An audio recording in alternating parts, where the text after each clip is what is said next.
almost the end of day 4 of the Rise Pico World Summit 2025, the 12th edition of a very unique convening of thought leaders, practitioners, learners, and the spectrum in between. What is uncommon about them is the spirit to collaborate for the greater good. And what is common about them is really their belief in the RISE values: responsible, inclusive, sustainable, and ecosystem friendly. The summit got off to a resounding start 3 days ago and saw over 100 sessions that will be co-created and co-located in multiple cities with almost the same number of partners and over 200 experts from across the globe for a community that is now 9,000 strong from 83 countries. We hope you will all explore the platform throughout the week. Welcome also to our fest session, a poetry session for the planet presented by Deborah Leipziger, an acclaimed poet, author, and changemaker. And she will be talking about to us some two deeply moving poems. This session has also been organized in partnership with the Bombay Literary Magazines, whose mission is to promote writers through their fine work with a focus on stories, poems, essays, reviews, visual narratives, and graphic fiction. We have with us Kunjana Parashar, who is one of the associate editors at the Bombay Literary Magazine and is also a poet from Mumbai. Her manuscript, They Gather Around Me, The Animals, is a winner of the 2024 Barbara Stevens Award, selected by poet Diane Swiss. Kunjana, can we have you on stage, please? Thank you so much for joining us, Kunjana. Really pleased to have you here. Thank you. It's great to be here. I'll just quickly tell you about the Bombay Literary Magazine. I have my points ready here. The Bombay Literary Magazine is an online paying literary magazine located in India, but one which publishes writers and poets from all over the world. We publish a range of things like fiction, poetry, translated fiction, translated poetry, visual narratives, graphic fiction, and more. Our issues come out thrice a year in April, August, and December.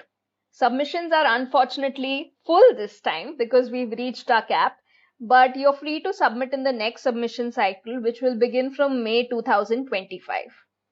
We are on all social media platforms and we are especially active on Instagram. For more regular updates, you can also subscribe to our newsletter on Substack called Crow and Colophone, where we publish essays with a writerly focus. Last but not the least, we are very fortunate to have published Deborah Leipziger's poems in a recent issue, and we encourage anyone watching us to try out, and we'll be waiting. Over to you, Deborah.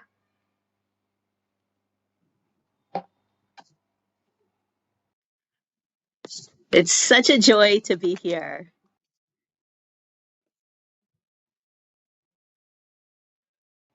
You're on mute, Karon. It's my absolute privilege and pleasure to call Deborah friend. She's been with us at the Rise People Summit for the last few years and is also a part of our core committee and been so strong a supporter in helping us do so many different things and bringing such amazing people to the Rise People World Summit. So, Deborah, I do want to say thank you from the bottom of my heart for that in itself. So, thank you so much. You know, Deborah wears so many hats that I always wonder, how do I introduce her, right? And you know, while we are focused more on your works in human rights and development, you know, this side of you, while I know about it, has never really been something that we have brought. And I'm so glad that finally you're doing this as well. So I think, you know, Deborah, with her work, she has absolutely reshaped the role of corporations in promoting human rights and the environment.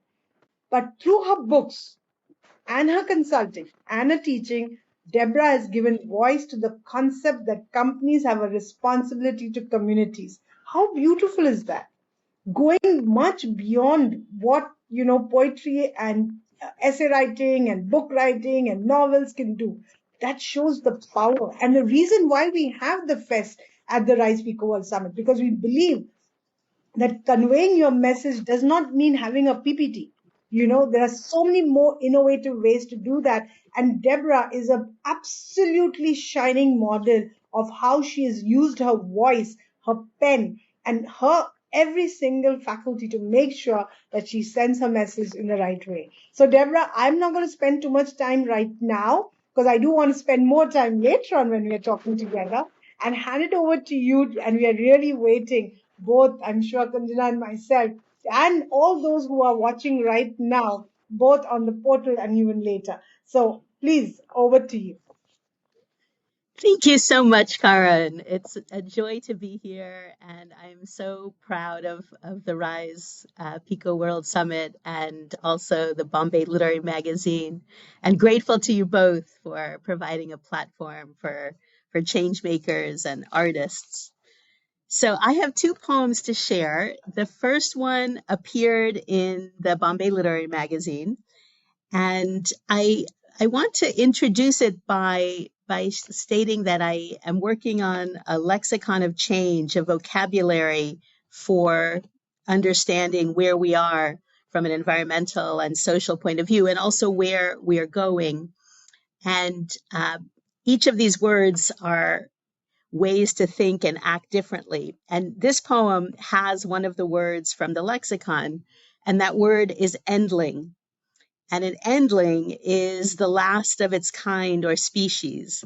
And I remember when I first learned that word, it really struck me to the core. It was one of those words that changed me. And so I wrote this poem in response to that. God of beginnings, God of endlings. Somewhere in the forest by the Ayampe River, perhaps today, the last two Esmeralda wood stars court and create offspring. God of nests, protect them. Purple body, ruby throat, emerald feathers, I hear your wing beats. In Brazil, you are beija-flor, kissing flowers to suck nectar for hovering. A glittering, a bouquet, a shimmer, a tune, a charm of hummingbirds. God of hummingbirds, watch over them. When the last hummingbird is gone, what will become of the God of hummingbirds?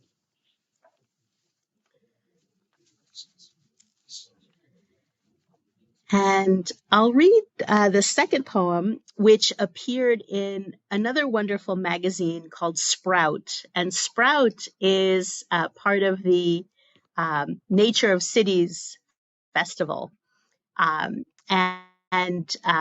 This poem, tell me, what are you most afraid of?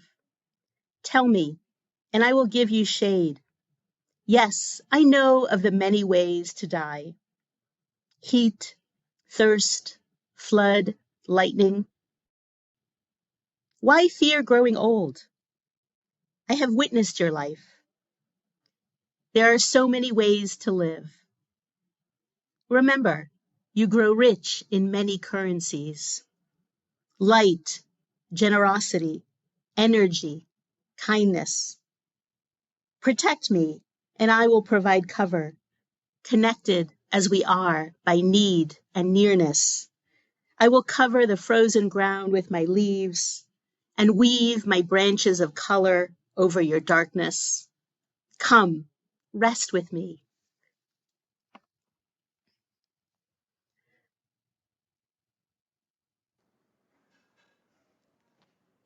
Oh my goodness, I almost did not know when do I come in. And like, I was just so stunned, right? It's so beautiful. I mean, really, right? There are so many ways to die. What a beautiful way for us to think about that. And it's not a choice, right? It's not a choice. So tell us more, Deborah. I mean, both these poems are so different, right? They're for Yes, different aspects of life. They've got different aspects. One is people, one is nature. And the SDG, something that is so close to your heart as well, okay, it talks about people and planet. So, please tell us, why did you choose these two, and what really helps resonate for all of us and the summit? Well, I chose these two because I think both speak to this moment that we are in time and the choices that we must make to address planetary challenges. And both Idobro Foundation and Rise Pico World Summit, and as well as the Nature of Cities, are partners of the Lexicon project. And so I chose the poems because those had been published in Bombay Literary Magazine and Sprout. And I thought it was a good way to honor the lexicon concept and these words that I think are really important. And the prompt from Sprout magazine was shade, was to write a poem about shade and to think about heat islands and the ways in which cities need green spaces. And so I think that was really interesting to me, the concept of shade equity, for example, that we need to have shade in our cities. We need to have greenery. And so that I think is a really interesting concept. And then I began to think about shade in a more poetic way. But I think the idea of shade equity and tree equity are really key concepts for us in urban cities, in urban areas. And I was born in São Paulo, which is a massive city. And so I think about this a lot, the importance of trees in urban areas. You talk about God of nests, protect them. And then God of hummingbirds, watch over them. I think there's such a subtle message over there for all of us to watch over nature and protect nature, right? I mean, it's really a message for each one of us, isn't it? Because Absolutely. it's our responsibility. If we don't watch over nature, okay, we don't protect Mother Nature, who is going to do that, right? Because nature in turn has protected us, has given us, all the bounty that it has for us to survive on the planet. So how do you do that? Isn't it? I think so very beautiful. I am just wondering if we have any thoughts from the audience.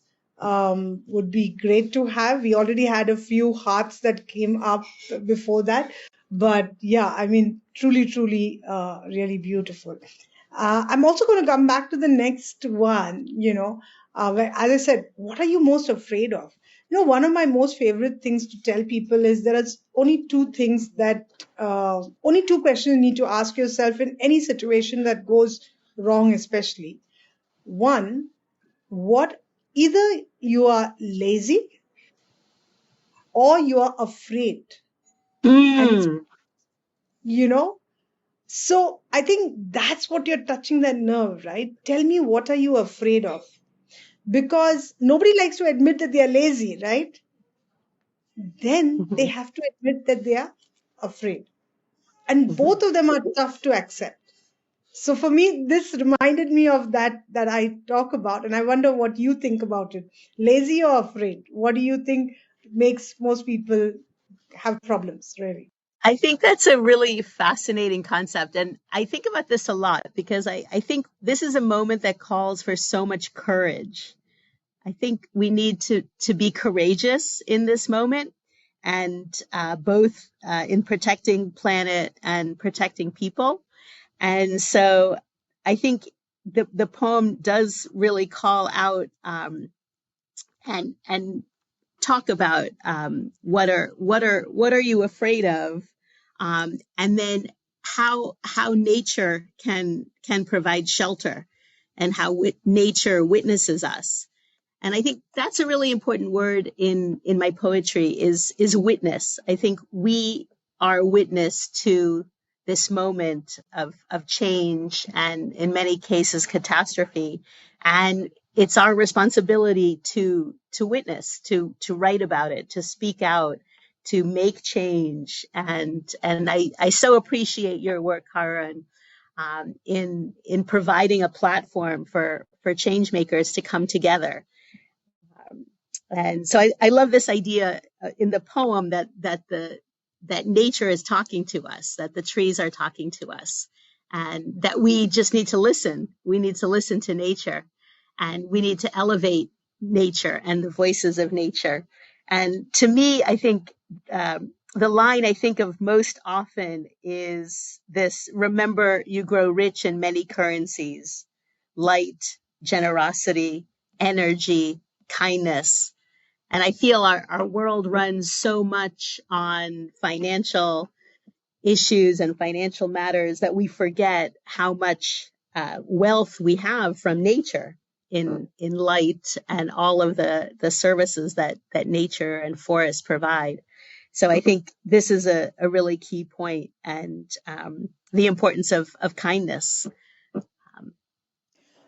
Absolutely. Again, when we talk about, like you said, the focus is always on financial, right? We don't really think beyond that.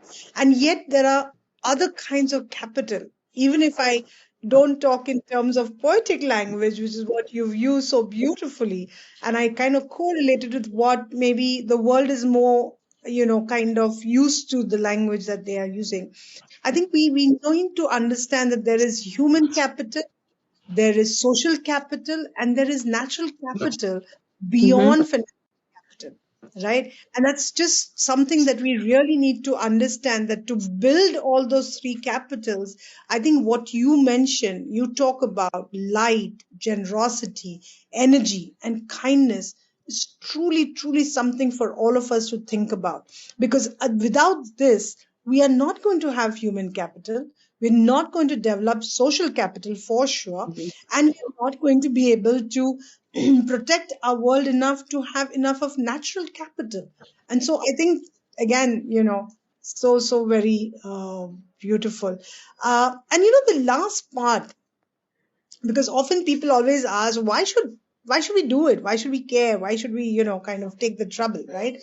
I think what you end with, I will cover the frozen ground with my leaves. I think what we forget is that nature gives us back when we protect it, when we restore it, when we make sure that, it is got the space and an ability to thrive, right? Because in turn, we thrive with it. I mean, Mm-hmm. any that is beautiful, any place which is naturally beautiful is Mm-hmm. always full of soul, right? You're always in that state of, just you feel like, oh, I can actually think, when I'm in a place Right, like that. right. So imagine if something as basic as that is what nature gives back to us, then I think you've answered that question as well. So love to hear how you thought of it when you wrote that as compared to maybe what I am looking at it.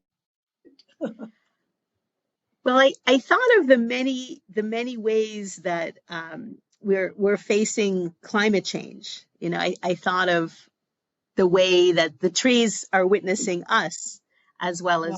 as we are witnessing nature. And so I thought of all of the different ways in which the planet is talking to us, and the fires, the heat, all of the different floods that we're facing in Brazil, where I was born, have serious floods.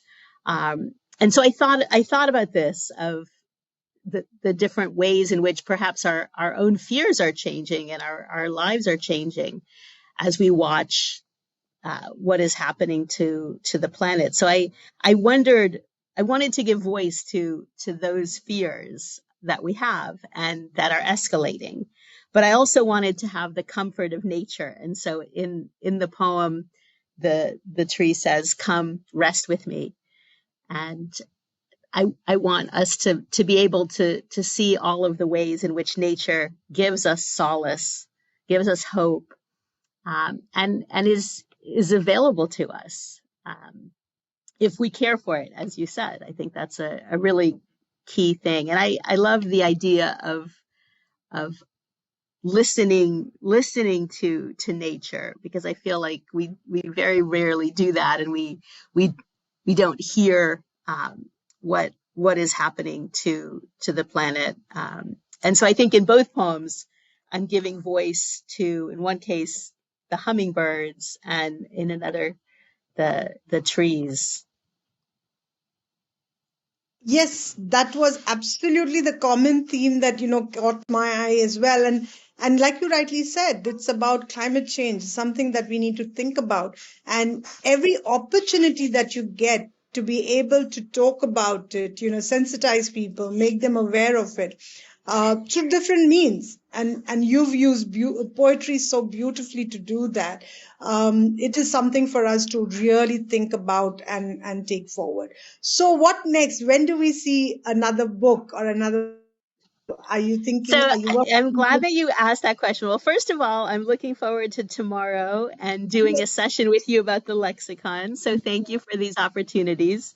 And I'm pleased to announce that I'm working on a new book, um, on flourishing. And so using concepts from the lexicon to talk about a new future for business, and how we can flourish, and models of flourishing. And it really does take concepts from the lexicon, like mutualism and resilience, and translate them for our enterprises. So what does it mean to flourish as an individual? What does it mean to flourish as an organization, as a community, as a society? So I'm very excited, and I'll be working with Undine Hocheboom, from Flourishing Startups, which is another uh, partner of the Lexicon. And Undine will be presenting also tomorrow her Flourishing Startup model. So I hope you'll join for that. And I do have a new book of poems in the works as well. And so both of these poems are in my next manuscript of poems, which does look more deeply at environmental issues. Right. So, No, absolutely. Looking forward to, Odine's session tomorrow. And, all those who are watching right now, if you know an entrepreneur, if you are an entrepreneur, please make sure you join the session tomorrow. It's going to be amazing because she's going to talk about the flourishing methodology and framework for entrepreneurs to flourish and thrive. And it's going to be at 7:30 IST, Indian Standard Time. So definitely join us.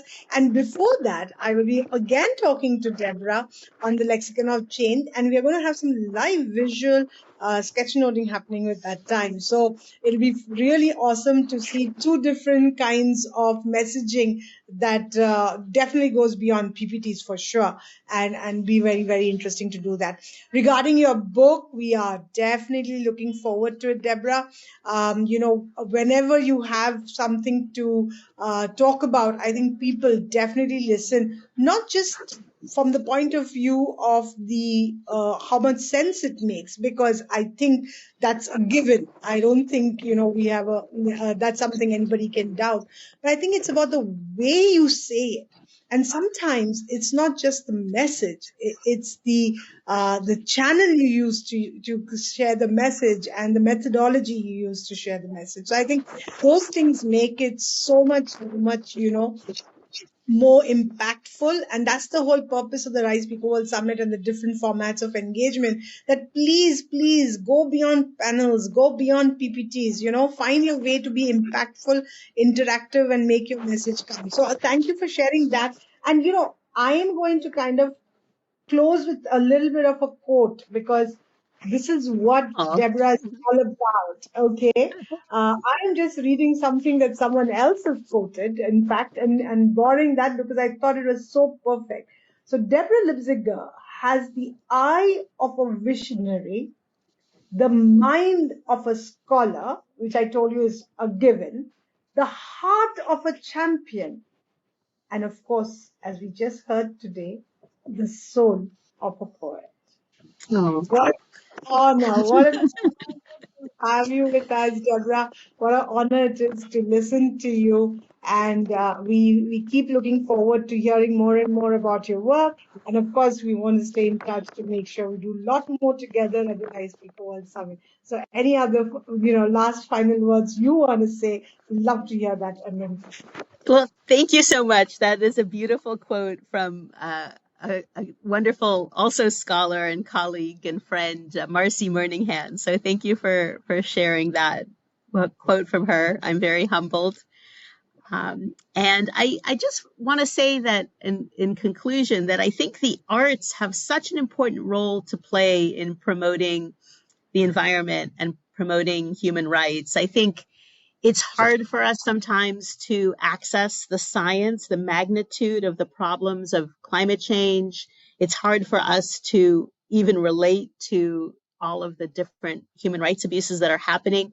But when we do so with music or poetry, art, dance, it accesses a different part of us where I feel like there is more hope and courage and inspiration. So I really do believe in the power of the arts to drive social change and inspire us. And so thank you for bringing both the arts and the science and the change makers and entrepreneurs together, because it will take all of us for sure.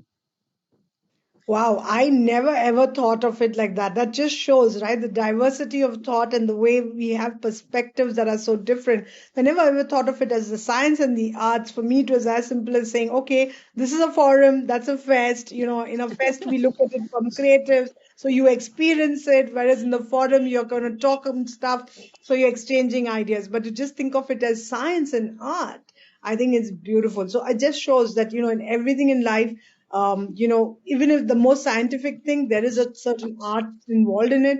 And even the more artistic thing, there is a certain science to it. So thank you for bringing our new perspective to what we do and continuing to challenge us to think in more different ways and to express ourselves in more different ways. Thank you so much, Deborah. Thank you to all our viewers just now. And of course, on the platform to all our members who will watch this later on as well.